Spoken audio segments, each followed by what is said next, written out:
नमस्कार दोस्तों, मैं आचार्य वसुधा आप सभी का हार्दिक अभिनंदन करती हूँ आपके अपने YouTube चैनल गुरु सप्तऋषि ज्योतिष शिक्षण संस्थान की ओर से।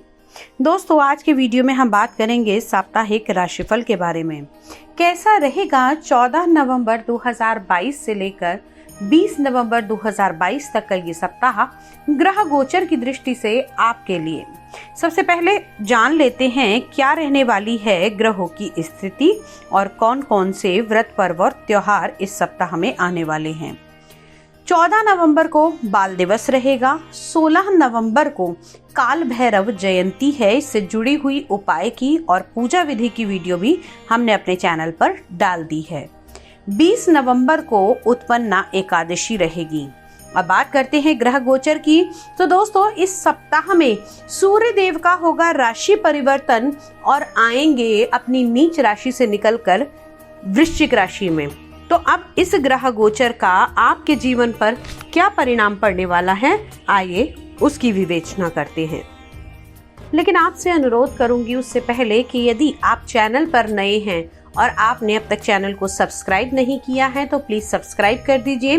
साथ ही साथ बेल आइकन को जरूर दबा दीजिएगा ताकि आने वाले सभी वीडियो आपको समय से मिल सके। तो चलिए बात करते हैं आपकी राशिफल के बारे में। आइए बात करते हैं मेष लगन वाले जातकों के बारे में। कैसा रहेगा आपका साप्ताहिक राशिफल। सबसे पहले बात कर लेते हैं ग्रह गोचर के बारे में। क्या रहेगी ग्रहों की स्थिति आपकी कुंडली में। राहु आपकी कुंडली के लगन भाव में विराजमान है। मंगल अब वक्री स्थिति में आपकी कुंडली के दूसरे भाव में विराजमान है। चंद्रमा इस सप्ताह गोचर भ्रमण करेंगे कुंडली के चतुर्थ, पंचम, छठे और सप्तम भाव के अंदर। वहीं सूर्य और केतु की युति बनी हुई है आपकी कुंडली के सप्तम भाव में। सूर्य का राशि परिवर्तन होगा और यहाँ से जो सूर्य अपनी नीच राशि में विराजमान है वो भी आपकी कुंडली के अष्टम भाव में विराजमान हो जाएंगे। अब बात कर लेते हैं बुध और शुक्र की, जो कि आपकी कुंडली के अष्टम भाव के अंदर विराजमान है। शनि का गोचर चल रहा है कुंडली के दशम भाव में तथा देवगुरु बृहस्पति कुंडली के द्वादश भाव के अंदर विराजमान है। आइए अब जानते हैं कि इस ग्रह गोचर का आपकी कुंडली पर क्या प्रभाव पड़ने वाला है। सबसे पहले किसी भी कुंडली की विवेचना करने से पहले हम आपको बता दें कि जो ये बड़े ग्रहों की स्थिति है जैसे गुरु और शनि और राहु और केतु, ये तो अभी विद्यमान हैं अपने ही स्थानों पर, लेकिन उसके अलावा सूर्य, बुध, शुक्र, मंगल और चंद्रमा ये राशि परिवर्तन करते रहते हैं। तो अगर हम बात करें चंद्रमा की स्थिति की तो सप्ताह के शुरुआत में चंद्रमा आपके चतुर्थ भाव में विराजमान होंगे। यहाँ से आपको माता का सुख पूर्ण मिलता हुआ दिखाई देगा। साथ ही साथ जो लोग किसी प्रकार के टूर ट्रेवल्स या फिर मैं कहूँ कि जड़ी बूटियों से जुड़ा हुआ कोई कार्य करते हैं या लिक्विड से जुड़ा हुआ कोई कार्य करते हैं, उन लोगों के लिए ये सप्ताह बहुत ही लाभदायक रहने वाला है। चलिए अब बात करते हैं आप लोगों की कुंडली में सूर्य जो राशि परिवर्तन करेंगे वो कैसा रहेगा। सूर्य आपकी कुंडली के पंचम भाव के हैं, यानी कि अगर हम बात करें तो आपके प्रेम के, आपके शिक्षा के, आपके कंपटीशन के स्वामी अष्टम भाव के अंदर विराजमान होंगे। यहाँ से हालांकि हम ये कहते हैं कि सूर्य और चंद्रमा को अष्टम का दोष नहीं लगता, लेकिन फिर भी कहीं ना कहीं कॉन्फिडेंस लेवल की कमी आएगी। किसी प्रकार के कंपटीशन में अगर आप जा रहे हैं तो सबसे पहली बात आपको आपके कॉम्पिटिटर से किसी भी प्रकार का भय रखने की आवश्यकता नहीं है। इस समय में आपके शिक्षा से जुड़े हुए बड़े निर्णयों को आपको सोच समझ कर देखना चाहिए। अब बात करते हैं कुंडली के छठे भाव की, यानी कि आपके रोग, ऋण और शत्रु के भाव के बारे में। तो छठे का स्वामी अष्टम भाव के अंदर विराजमान है। यही विपरीत राजयोग का भी निर्माण कर रहा है और शुक्र का साथ में होना कहीं ना कहीं आप लोगों के लिए लाभदायक रहने वाला है। अब बात करते हैं आपकी कुंडली के सप्तम भाव के बारे में। सप्तम भाव यानी कि अगर देखा जाए तो आपके जीवन साथी का, आपके वैवाहिक संबंधों का, आपके गुप्तांगों का ये भाव माना जाता है। यहाँ पर सप्ताह के शुरुआत में सूर्य और केतु की युति बनी हुई है, जो कहीं ना कहीं थोड़ी सी दिक्कतें क्रिएट कर सकती है। आपको आपके फैमिली के रिलेशनशिप में या फिर मैं कहूँ कि हस्बैंड वाइफ के रिलेशनशिप के अंदर थोड़ी सी दिक्कतें इस समय आ सकती हैं। बिना बात का कलेश, आक्रोश और गुस्सा आपके अंदर भर सकता है। छोटी छोटी बातों को आगे बढ़ावा ना दें, जितना अधिक हो सके चीज़ों को अवॉइड करके चले, साथ ही साथ आपस में प्रेम संबंधों को बनाकर रखें। अब बात करते हैं आपकी कुंडली के अष्टम भाव की। अष्टम भाव जिसे हम मृत्यु का भाव भी बोलते हैं, जिसे हम आयु का, रिसर्च का भाव भी बोलते हैं। तो यहाँ पर बुध और शुक्र का ये जो गोचर रहेगा, हाँ, अगर आप लोगों ने किसी प्रकार का कोई लोन लेना है या पैसा देना है तो कोशिश कीजिए कि इस दौरान आप पैसे का लेन देन बहुत अधिक ना करें। किसी भी प्रकार से किसी व्यक्ति को पैसा देते समय आपको 4 बार इस बारे में सोचने की आवश्यकता रहेगी।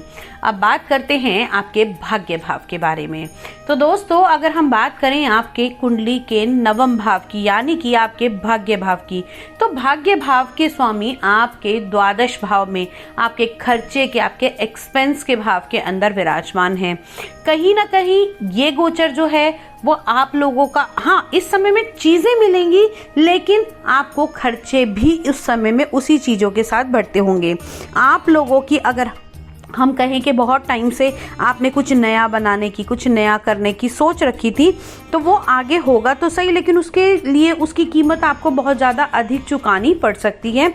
तो उसका भी थोड़ा सा ध्यान रख के चलिएगा। अपने खर्चों पर जितना अधिक हो सके उतना नियंत्रण करिए और फिर आगे चलिए। अब बात करते हैं आपके व्यवसाय के, आपके बिजनेस के, आपके फैक्ट्री के बारे में, और ख़ास तौर से उन लोगों के लिए जो किसी प्रकार के गवर्नमेंट के ओहदे पर हैं या फिर सरकारी कंपनियों के साथ कार्य करते हैं।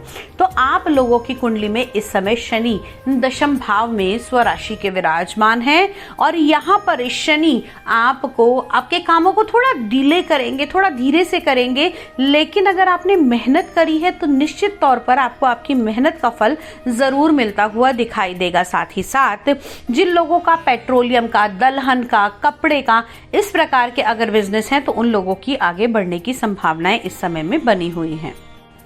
ध्यान देने की बात यह है कि अगर आपका मेष लगन है और आप कुछ नया व्यवसाय इस समय में करने की सोच रहे हैं तो आप उस व्यवसाय को लेकर आगे बढ़ सकते हैं, लेकिन कुछ चीज़ों का आपको बहुत अधिक ध्यान रखना पड़ेगा।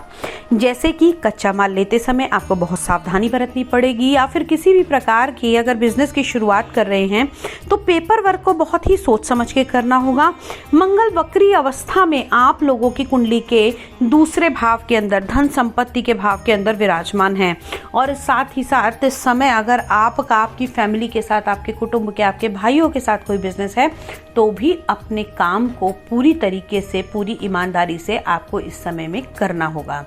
अब बात कर लेते हैं आपकी कुंडली के द्वादश भाव की, यानी कि देवगुरु बृहस्पति जहां पर विराजमान है, और द्वादश भाव के अंदर यहाँ पर देवगुरु बृहस्पति का होना कहीं ना कहीं आप लोगों को यात्राएं तो ये करवाएंगे ही करवाएंगे, लेकिन इस समय में अगर हम बात करें कि आप लोगों को इस टाइम पीरियड के दौरान सबसे ज़्यादा जो ध्यान रखने की आवश्यकता है वो रहेगी कि आप किसी भी प्रकार की बड़ी हस्ती, या फिर मैं कहूँ अगर कोई बड़ा व्यक्ति आपको आपके बिजनेस से, आपकी लाइफ से जुड़ी हुई कोई सलाह दे रहा है तो आपको उसे बिल्कुल भी नज़रअंदाज नहीं करना चाहिए।